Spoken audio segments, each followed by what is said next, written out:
Un cordial saludo a las personas que sintonizan este canal. Como siempre, un placer estar junto a ustedes. Aquí les habla Ivo Hernández y venimos con más libros y más reseñas de libros.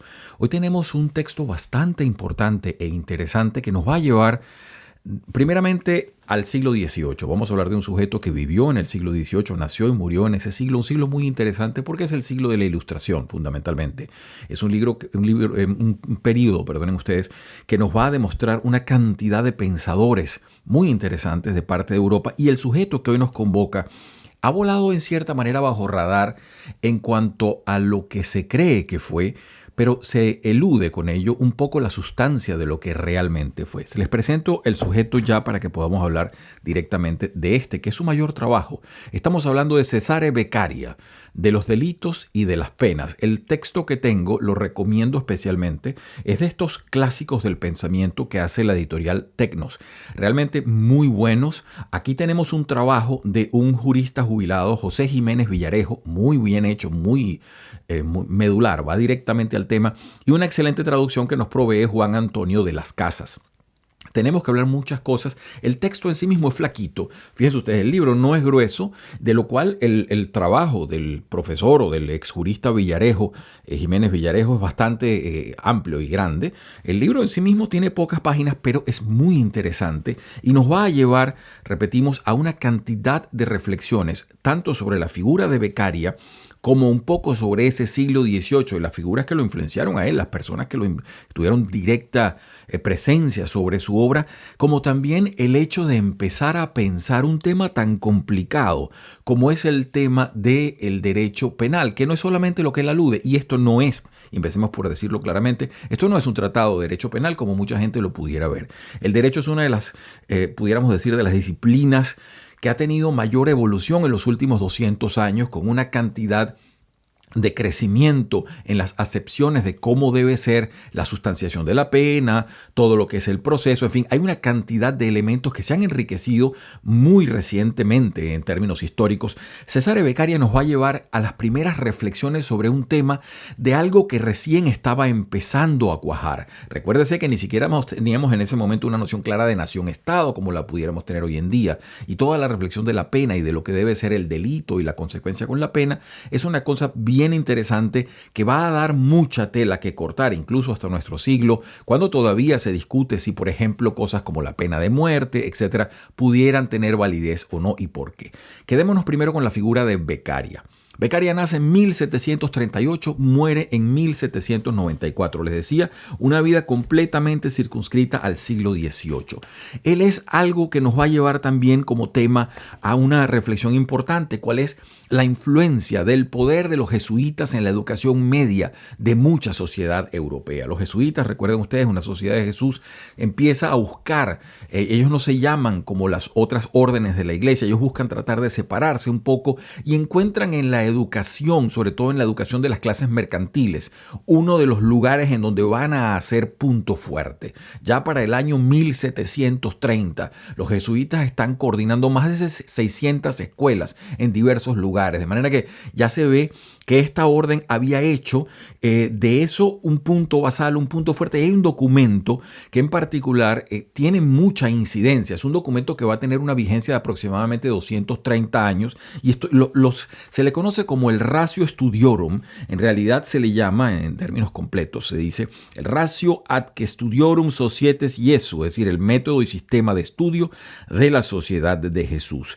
Esto es un texto que no contempla educación elemental, sino que contempla directo la educación media, y también va a influenciar una orden que se hará para mujeres, que son las ursulinas. Esta dupla, jesuitas y ursulinas, van a tener mucha influencia, repito, sobre las clases medias nacientes, o esa, si decirle clase media es un poco inexacto porque es nuestra terminología, pero sí las clases mercantiles, clases en ascenso, aristocracias de algunos lugares. Va a ser el caso de Beccaria. Beccaria va a estudiar con los jesuitas y después en la Universidad de Pavia. Entonces, eso se va a sentir sobre todo porque los jesuitas traían un poco el método humanista. ¿Qué quiere decir esto? Y el método humanista, aquí tenemos que irnos un poquito al comienzo del Renacimiento. El método humanista en esencia es el estudio del texto con un énfasis un poco filológico, un poco de dónde vienen las cosas y con un contexto. Y por supuesto sí, mucho acento en la filosofía aristotélica. Entonces ellos tenían todo esto. Se habla que los dos grandes ejes de esa fórmula educativa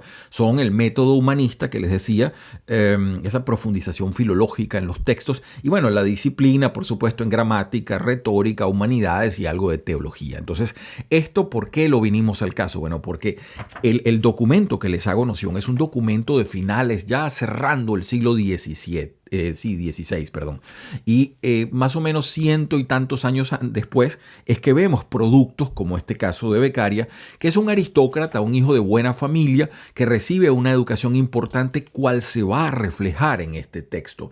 Este no es un texto técnico como pudiera producirlo un jurista o un experto en derecho del siglo XX. No, este es un texto de una persona muy propia de la Ilustración, que se ha leído a Montesquieu, que se ha leído a Rousseau, que se ha leído a Helvétios, que se ha leído una cantidad de contemporáneos de diversos países y tiene una capacidad de profundizar sobre diversos temas. En particular se va a afianzar Beccaria sobre el tema de las penas y los delitos, etcétera, por un par de hermanos que él conoció. Él conoce a una familia que se llaman los hermanos Ferri, y estos hermanos Ferri, aparentemente ya uno de ellos había trabajado en materia de administración de prisiones, etcétera. El otro había hecho un estudio sobre la tortura, y eso lo va induciendo, lo va llevando un poco a reflexionar con más profundidad sobre este tema. El libro va a tener un éxito prácticamente instantáneo cuando él lo publica, a pesar de ser un librito pequeño y algunos lo llaman panfleto, etcétera. Es un libro que va a tener una incidencia importantísima. Este libro del delito y de la pena de Cesare Beccaria es nombrado, por ejemplo, por Thomas Jefferson, en su autobiografía. Es decir, sobre los llamados padres fundadores de los Estados Unidos, este hombre va a tener una importantísima influencia. ¿Y por qué? Porque Beccaria empieza a intuir fórmulas de lo que va a ser el Estado y la administración de justicia en el Estado, y sobre todo la creación de las leyes. Entonces, en ese sentido, apoyado, repetimos, en Montesquieu, apoyado en otra cantidad de filósofos, él empieza a reflexionar y empieza a hablar sobre un tema que va a ser muy difícil, muy polémico en los próximos 150, 200 años. ¿Cuál es el tema de las prisiones, de las penas, de cómo debe castigarse el delito? Fíjense ustedes, hago una analogía. Este hombre muere aproximadamente, les decía, en 1794. Hago una analogía con una persona también aristócrata que vive 50 años después de su muerte, que es Alexis de Tocqueville. ¿A qué va Tocqueville a los Estados Unidos? Tocqueville no va a escribir el libro que escribió, eso no lo llevaba en mente. Lo que iba era hacer un estudio del sistema de prisiones que recién la Revolución Norteamericana estaba empezando a practicar, y entonces querían estudiar esto para profundizar sus conocimientos, etcétera, etcétera. Es decir, el tema de prisiones ha tenido, prisiones, castigo, pena, etcétera, ha tenido una importancia radical en el pensamiento de muchos filósofos, juristas, etcétera, porque se trata de la aproximación del sujeto colectivo al sujeto individual para imponer entonces un castigo. Y eso es una cosa que puede sonar muy sencilla, pero no lo es, porque, repetimos, iguala si iguala no, perdonen ustedes, o digamos, acerca correlaciona a estos dos sujetos. Y entonces decimos, bueno, hay que aplicar una pena. ¿Qué tipo de pena? ¿Cómo se hace la pena? Venimos desde principios medievales donde, por ejemplo, existía la teoría de la expiación. Usted tenía que expiar la culpa, la pena, y entonces se le sometía a unas torturas espantosas. Es realmente eso. El pensamiento moderno que aparece a partir del siglo XVIII empieza a practicar el utilitarismo. Dice, bueno, realmente tenemos que hacer lo que a la sociedad le funcione mejor, antes que ponernos nosotros a hacer teorías de justicia divina que no nos corresponden y que además están alejadas del principio del contrato social. Palabra importante, eso del contrato social es una de las ideas inmanentes a lo largo de todo el libro de Beccaria. ¿Por qué?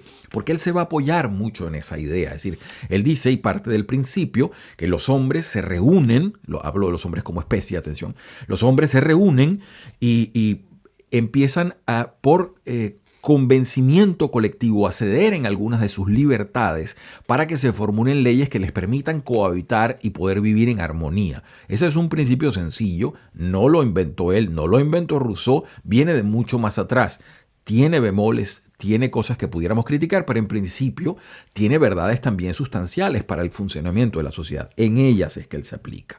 Entonces, sigo adelante. Hice un par de notitas porque no quiero que se me quede nada por fuera con respecto a lo que serían las ideas basales de Beccaria. Les decía, lo principal que hay que entender: la teoría del contrato social y la teoría del utilitarismo, es decir, de para qué estamos haciendo algo solamente si y solo si produce beneficio a la sociedad, o por lo menos alivia la cantidad de dolor que puede haber en una sociedad. Eso lo va a llevar, por supuesto, a tasar los delitos. Este libro que les decía, ya les voy a leer el índice, es muy específico en algunas cosas, pero tiene ideas permanentes que él repite. Una de ellas, por ejemplo, es la absoluta inutilidad y absurdo, por ejemplo, de la tortura. Él se aparta completamente y da argumentos bastante sólidos que hasta hoy tienen cierta vigencia. Igualmente lo hará con la pena de muerte. Sus argumentos en razón de la inutilidad de la pena de muerte, y además no solamente su inutilidad, sino su incongruencia con el hecho del contrato social, porque él dice, bueno, todos los que participaron en el contrato social dieron parte de su libertad para poder funcionar, pero ninguno dio la libertad de que lo matara el Estado. Es decir, es una cosa que no está contemplada. Y así como eso, hay otros argumentos que voy a tratar de decirlos. Entonces, es muy importante también, les decía, también la separación de la idea del castigo como venganza. Eso es una cosa que muy delicada. Recuérdese que hay, digamos, dos grandes perspectivas en la aplicación de la pena. Se habla de los principios que pueden regular esa aplicación. Uno sería el de retribución y la idea retributiva de la pena, que sería más o menos un castigo en proporción a lo que fue el delito. Y luego también está el utilitarismo, que sería un castigo que ayude, por una parte, al mejor funcionamiento de la sociedad y en cierta manera también a disuadir a personas que vayan a creer que pueden hacer eso o pueden salirse con la suya con el delito. Son dos principios muy grandes que él va a desarrollar y se va a ir un poco más cerca del principio utilitarista. Es decir, que el castigo tiene que ayudar al bien común, o por lo menos no afectarlo. De eso se trata, de mantener a la sociedad. Para él, su variable independiente es el pacto social, es la idea común de la sociedad. Todo lo que agreda a ello, cualquier delito, será mayor o más grave en tanto se acerque más a agredir eso. Por ejemplo, uno de los delitos más graves para Beccaria es la traición. La traición porque él la ve como algo que puede atacar el pacto social, puede destruir la sociedad. Y así, a partir de ello, da una serie de argumentos. Él habla incluso, dice que las penas deben existir para defender la salud pública. Eso es algo que como imagen es sumamente seductor, porque uno lo puede ver y hay que tener mucho cuidado con las simplificaciones, como si fuese una especie de cuerpo. Beccaria no era un jurista y eso se nota mucho. Se nota en su aproximación. Él había tenido una formación bastante cercana a la matemática. Montesquieu lo acerca un poco al estudio de la economía y las sociedades. Y su pensamiento es básicamente directo, es decir, carece muchas veces de la sofisticación que puede ser necesaria en una sociedad moderna. Él habla simplemente de esas leyes pocas y claras, en donde el juez solamente las aplica por silogismo. Es decir, si esto es esto, tal cosa es tal cosa. Ello no siempre es, por supuesto, posible, ¿no? Eso es algo que tenemos que entender. Y tanto como uno quisiese acercarse a esos razonamientos simples y fáciles, las sociedades contemporáneas nos llevan a casos muy complejos. Entiéndase complejo como la suma de muchos simples, de muchas cosas que van haciendo una especie de cuerpo poliédrico en el cual la vista solamente no es capaz de abarcar todo lo que está sucediendo, la vista como el principio de la razón. Hay que tratar de profundizar más qué fue lo que pasó, qué fue lo que sucedió. Si se quiere criticar a Beccaria, ese pudiera ser uno de los puntos, porque él dice, los jueces lo que tienen es que aplicar unas leyes buenas en la medida en que los jueces se ponen muy creativos y su creatividad se aparta de la ley. Ya en esa manera empieza también a peligrar el hombre mismo, el ciudadano común. ¿Por qué? Y esto es uno de sus principios, que como grandes principios tienen una aplicabilidad importante, pero también falencias. Él dice, los hombres no dejan de ser libres porque teman a las leyes. Los hombres dejan de ser libres cuando le temen a otros hombres. Y eso es una cosa importantísima. Es decir, Beccaria lo que nos produce es una revolución copernicana en el enfoque hacia un tema tan difícil como es este. ¿Por qué? Porque primeramente lo humaniza, lo acerca y lo pone en unas perspectivas racionales. Allí está justamente el acento del siglo XVIII. Él elabora con la razón como principio que deben entenderse las cosas de una manera lógica. De hecho, su principio de disuasión del delito se trata en subir los costes de ese delito con las penas, de tal manera que la gente viendo la pena dice, bueno, mejor no hacerlo. Y ahí hay otro punto. Para él lo más importante de una pena no es su gravedad. Él dice, lo terrible o lo terrorífico de una pena no es lo que disuade. Lo que disuade es su infalibilidad. Es decir, que usted sepa que si comete tal delito a usted le van a aplicar la pena. Entonces, ese principio lo valora él mucho más que el de la gravedad. Eso de agarrar a una persona, torturarla o eviscerarla, como se hacía en la Edad Media, que le sacaban las tripas, etc. Eso no lleva al principio de disuasión. En cambio, sí, leyes moderadas, bien aplicadas, que funcionen rápidamente. Y por eso también hay una incidencia sobre el debido proceso y la velocidad del debido proceso. En fin, es realmente un festín para quien quiera leerlo y guste de estos temas, leerse este libro, porque este hombre nos razona desde su proximidad con todo lo que está hablando. Y repetimos, no es un lenguaje técnico, esto no es un tratado de derecho penal. Quien venga a buscar eso aquí se equivocó. Aquí lo que va a encontrar usted es un aristócrata del siglo XVIII reflexionando sobre la idea del Estado, la idea de la pena, la idea del castigo y su correlación. Es decir, empieza a poner estos temas en juego entre sí como si fuesen una especie de estrella movible y a darle vuelta con relación a los casos particulares. ¿Cuáles son estos casos particulares? Y me permito leerles una parte del índice. Dice así. Dice el origen de las penas, el derecho de castigar, consecuencias, interpretación de las leyes, oscuridad de las leyes, proporción entre de los delitos y las penas, errores en la graduación de las penas, división de los delitos, del honor, de los duelos, de la tranquilidad pública, fin de las penas, de los testigos, en fin, son en sí 46 mini capítulos, pudiéramos decirle, porque algunos son realmente muy cortos, en donde él repasa todo. Y repetimos, lo hace filosofando, si cabe el tema, o poniendo por lo menos sus ideas delante de cómo debe ser esto. Yo también tuve la precaución de tomar algunas ideas del prólogo del jurista Jiménez Villarejo que me parecieron muy importantes y algunos de los principios que pude extraer del libro. Me permito leérselas. Voy primero con los principios que encontré en el libro y que me parece que son prudentes recalcar. Fíjense ustedes, les digo aquí, Beccaria desarrolló en su tratado una serie de principios. El castigo tiene una función preventiva, no retributiva. La idea es disuadir a las personas de cometer delitos mediante una aproximación racional, es decir, lo que hablábamos, subir los costes del delito, haciendo ese propio delito algo ilógico, algo que usted no haría porque ya sabe que la pena va a venir y no tiene sentido. Por cierto, y hago un pie de página aquí, ¿qué llama él delito? En términos muy gruesos y generales, se trataría de la contradicción entre los intereses colectivos y los intereses individuales. Cuando esto choca, dice él, puede la persona, basado en sus intereses individuales, proceder a delinquir, es decir, a romper el pacto en ciertas cosas y asumir sus intereses como prioritarios en base a los intereses colectivos. El número 2, no es la crueldad de la pena lo que disuade a los ciudadanos, sino su infalibilidad. Es un principio sumamente interesante que vale la pena discutir. Aquí no estamos asumiendo que estos son verdades escritas en piedra, son cosas que deben ser como grandes hipótesis, deben ser discutidas. El número 3, el castigo debe ser proporcional al delito cometido, ya eso lo hemos conversado. La 4, la cercanía temporal de la pena con el delito y no su severidad es lo que lograría un mejor efecto preventivo. En otras palabras, para ser eficaz, el castigo debe ser rápido, es decir, rápido en cuanto a que no es que el castigo se aplique rápidamente, sino que la distancia entre la comisión del delito y la decisión del juez sobre cuál es el castigo que debe aplicarse debe ser en poco tiempo para que se mantenga tanto en el reo, tanto en la persona, como en el público la asociación de que, esto pasó, esta fue su consecuencia. El número 5. Los procedimientos de las condenas penales deben ser públicos. Esto sobre todo porque él tenía una un manifiesto rechazo a la pena de muerte, y la pena de muerte muchas veces y la tortura se aplicaban escondidos, es decir, se aplicaba en sitios cerrados, etcétera, etcétera. Él allí se distancia de todo ello. La número 6, la pena no se impone para realizar la justicia en la tierra, sino para proteger a la sociedad. Esto es un principio sustancial y medular del texto que, repetimos, tiene que ser discutido, porque lo que él llama aquí realizar la justicia en la tierra está hablando como una especie de espejo de la justicia divina, cosa que él desarrolla al comienzo. Dice, no, lo que nosotros estamos tratando de hacer es mantener la salud social.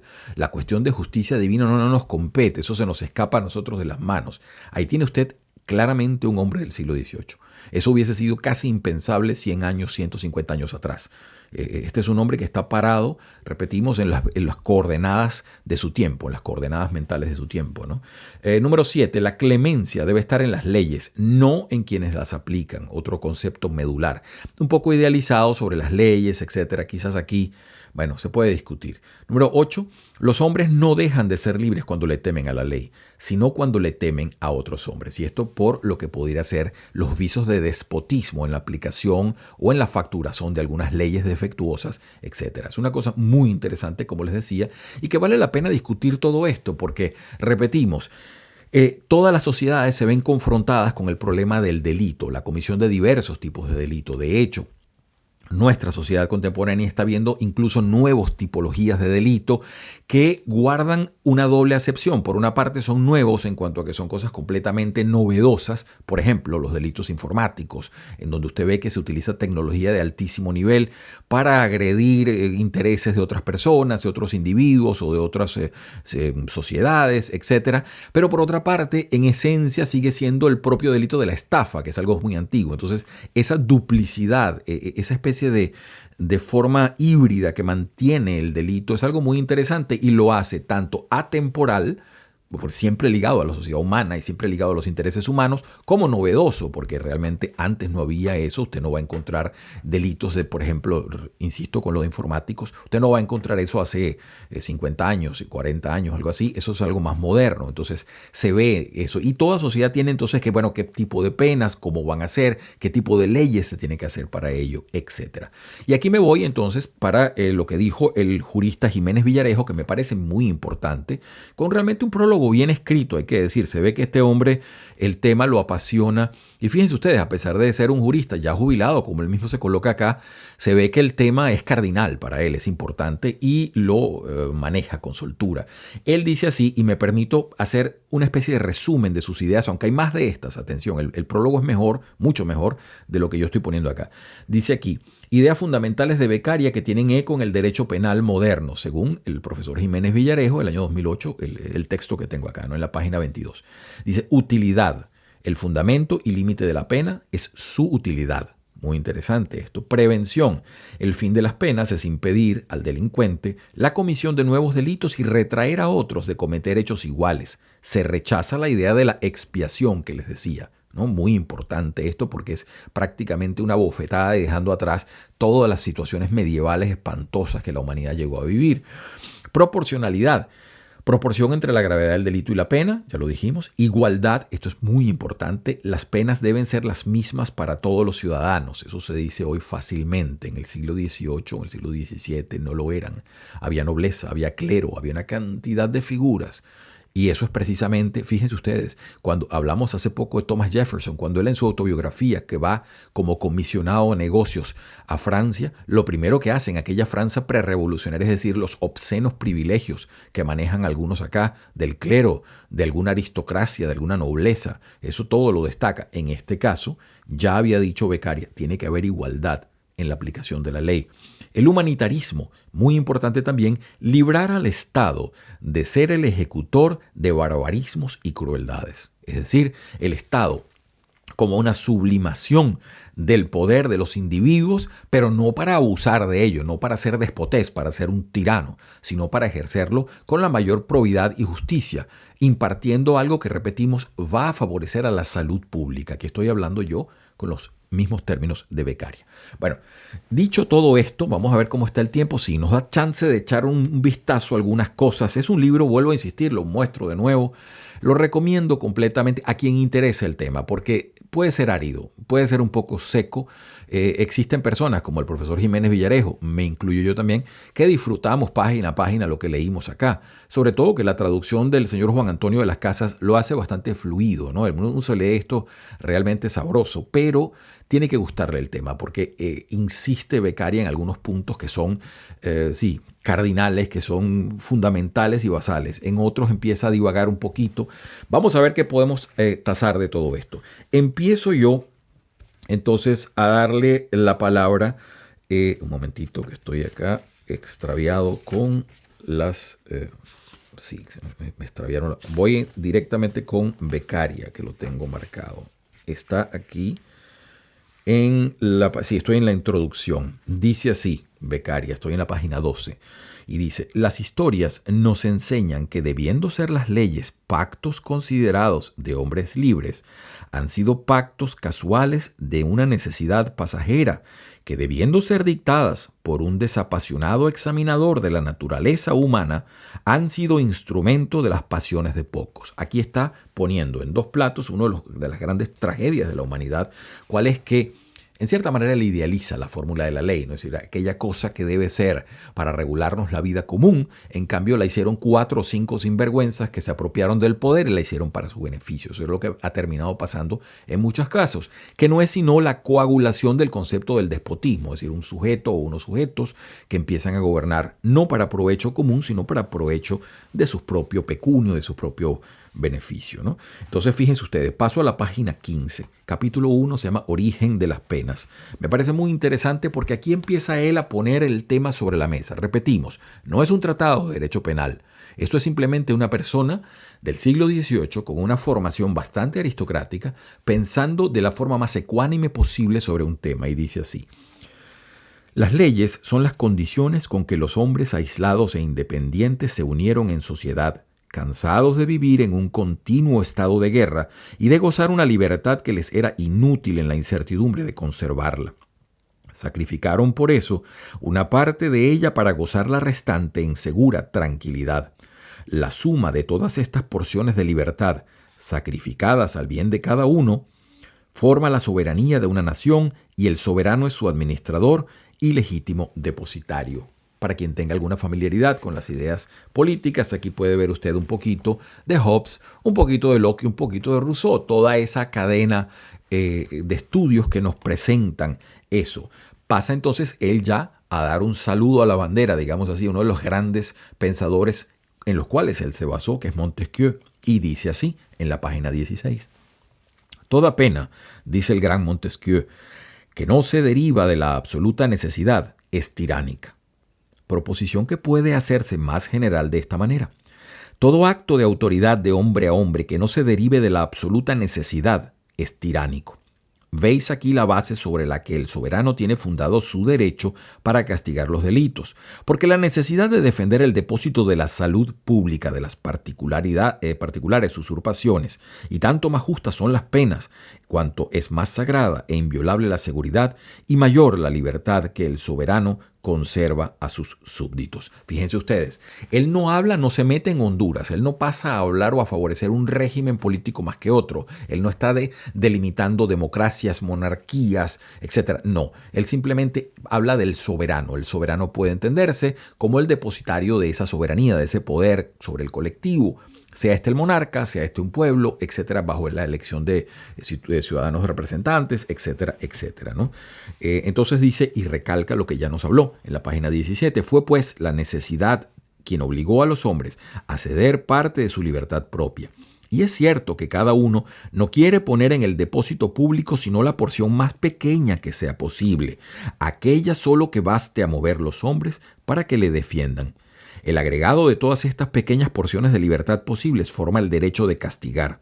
Todo lo demás es abuso y no justicia, es hecho y no derecho. Bueno, aquí está prácticamente dicho todo lo que él luego va a esgrimir, por ejemplo, contra la pena de muerte. Es decir, cada persona dio o se dio de sus libertades propias lo mínimo posible para congregar la sociedad y esa sociedad que generase ese estado que los va a regular. Pero entonces él dice, cualquier cosa que no sea esto entonces ya no es justicia, ya no es nada, ya es hecho, es derecho, es decir, es el abuso, es el poder que se justifica a sí mismo porque abusa, pero no porque tenga derecho. Muy importante esa frase que los abogados conocen plenamente cuando dicen, bueno, eso es un hecho. Ahí no hay derecho. Eso es otra cosa por lo que estamos hablando. Entonces, seguimos hablando de esto. Repetimos, en las primeras páginas él está fundamentando todo lo que luego va a tratar de adjetivar, está sustanciando, es decir, está poniéndole médula y carne al tema para luego pasar a casos muy específicos. Él va a hablar de los delitos contra el pecunio público, de la cosa pública, él va a hablar contra diversos tipos del delito entre individuos, etcétera, pero lo sustancial, lo que fundamenta todo el sistema que él pretende ofrecer está en estas primeras páginas. Dice lo siguiente, página 18. Todas las penas que sobrepasan la necesidad de conservar este vínculo son injustas por naturaleza.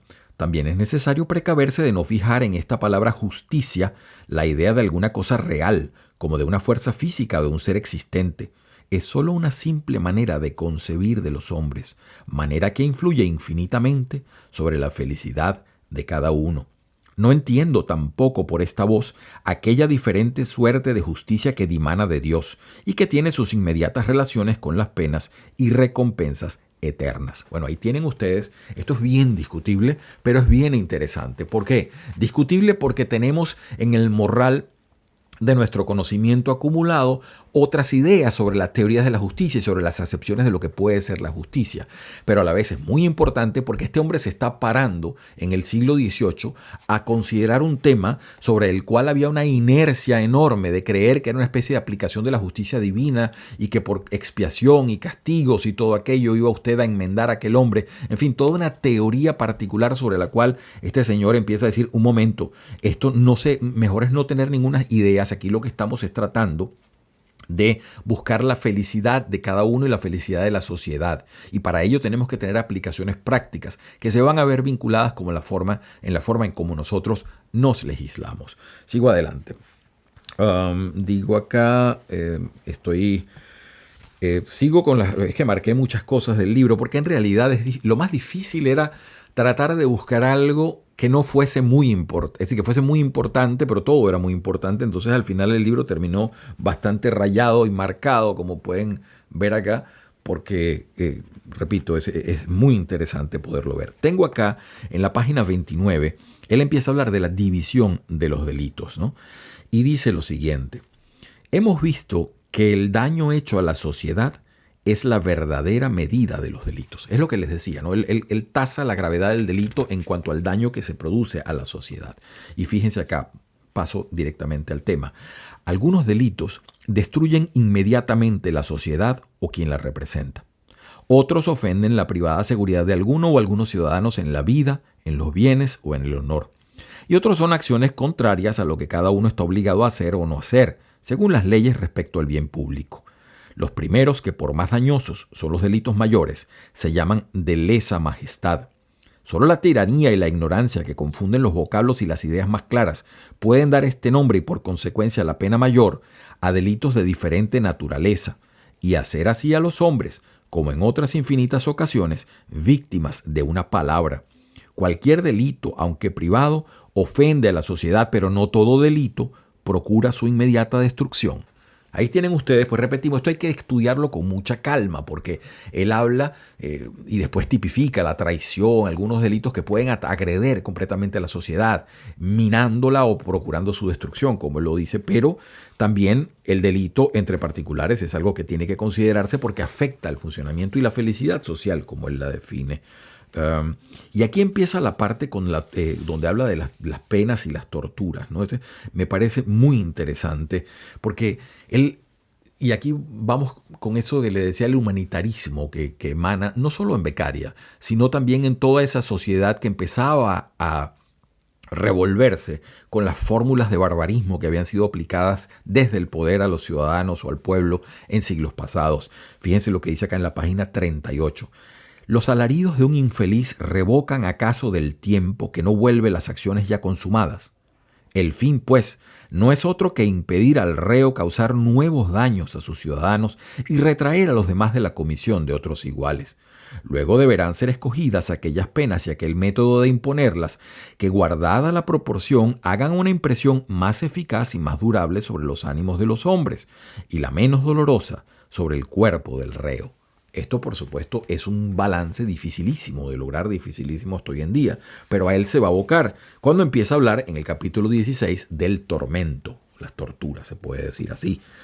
Y esto es sumamente interesante porque aquí va él a decir cosas que son, incluso hasta nuestros días, sumamente polémicas, cuando hemos visto que tanto el siglo XX como el siglo XXI, infelizmente, no ha dejado el tema de la tortura detrás. Son muchos los regímenes, muchos los que todavía desde el poder del Estado abusan contra el ciudadano para someterlo a crueldades realmente horrorosas, espantosas, en donde se les mutila, se les daña su integridad física y psíquica y dejan deshechos a esas personas. Y esto, repetimos, se puede argumentar desde un punto de vista absolutamente racional.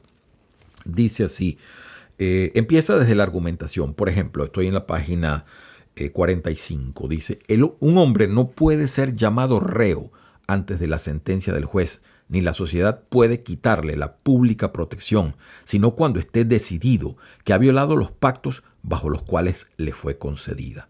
Fíjense ustedes, esto es en el siglo XVIII. Este hombre está hablando con una claridad meridiana de cosas. Es decir, aquí en pocas palabras a usted se le considera inocente hasta que se pruebe lo contrario. Y quien no haga esto simplemente no está impartiendo ninguna fórmula de justicia. Simplemente está haciendo su propio capricho y haciéndolo vigente como si fuese una ley. No es nuevo este dilema. O el delito es cierto o incierto. Si cierto, no le conviene otra pena que la establecida por las leyes, y son inútiles los tormentos porque es inútil la confesión del reo. Si es incierto, no se debe atormentar a un inocente, porque tal es, según las leyes, un hombre cuyos delitos no están probados. Fíjense las categorías con que habla Beccaria. Esto es sustantivo, es muy, muy importante. Entonces, estoy buscando la parte donde habla de la tortura en concreto, porque es realmente muy interesante. Dice acá en la página 49. El éxito, pues, de la tortura es un asunto de temperamento y de cálculo que varía en cada hombre a proporción de su robustez y de su sensibilidad. Tanto que con este método un matemático desatará mejor que un juez este problema.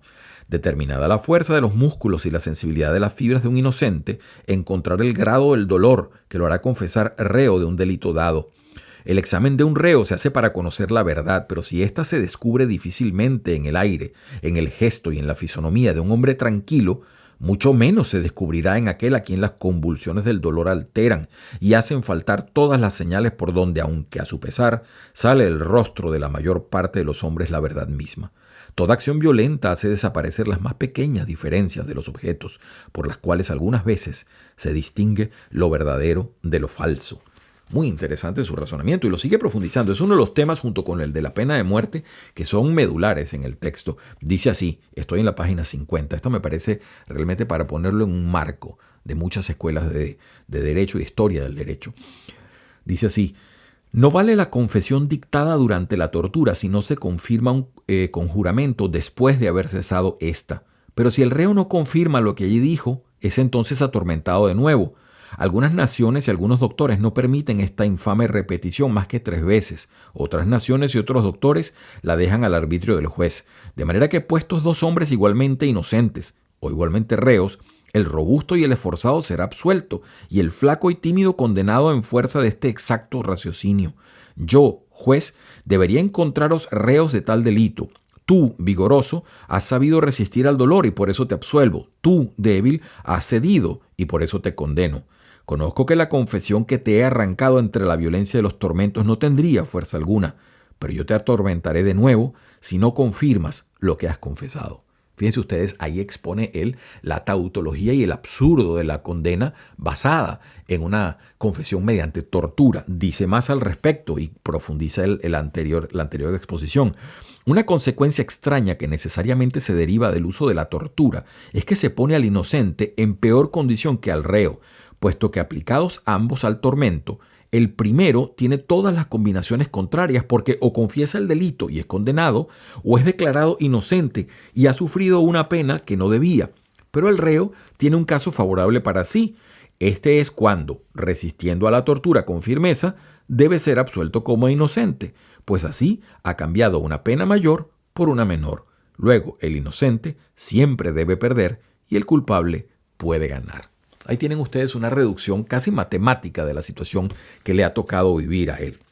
Bueno, acá luego empieza a hablar en la página 56, 57. Les quería leer un poquito sobre lo que debe ser el proceso y lo más rápido, ¿no? Dice que el juez tiene que, el proceso debe acabarse en el menor tiempo posible, etcétera, etcétera. El tiempo está un poco contra nosotros y tengo más cosas marcadas. Voy a ponerles solamente la parte final. Esto es ya en la página 110, ya culminando el libro. Y dice lo siguiente, que me parece muy hermoso y como él lo plantea. Repito, muy discutible, esto no son verdades en piedra, pero sí son verdades fundamentales o hipótesis fundamentales, mejor que verdades. Son hipótesis fundamentales sobre las cuales tanto el derecho, la administración de justicia debe considerarse. Dice lo siguiente, ¿queréis evitar los delitos?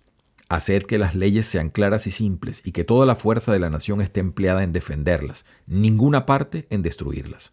Haced que las leyes favorezcan menos las clases de los hombres que a los hombres mismos. Haced que los hombres les teman y no teman más que a ellas. El temor de las leyes es saludable, pero el de hombre a hombre es fatal y fecundo de delitos. Los hombres esclavos son más sensuales, más desenvueltos y más crueles que los hombres libres. Estos meditan sobre las ciencias, meditan sobre los intereses de la nación, ven objetos grandes y los imitan. Pero aquellos, contentos del día presente, buscan en el estrépito y desenvoltura una distracción de la aniquilación en la que se encuentran. Aquí él razona como hombre del siglo XVIII también una tipología humana muy particular que pudiera ser discutible, pero que, repetimos, no exime el texto de las enormes virtudes que tiene. De los delitos y de las penas, César Beccaria, el trabajo del profesor Jiménez Villarejo y la traducción de Juan Antonio de las Casas en esta excelente edición de la editorial Tecnos. Si esto de alguna manera le entusiasma, le anima a seguir pensando, esté pendiente, venimos con más textos, esté pendiente ahí con la campanita y ya estaremos nosotros proveyéndoles de otras discusiones posibles. Por supuesto, siempre son bienvenidos sus comentarios y observaciones debajo de la pantalla y trataremos de responderla en la medida de lo posible. Desde acá, el deseo es que tengan todos ustedes, como siempre, una muy feliz semana.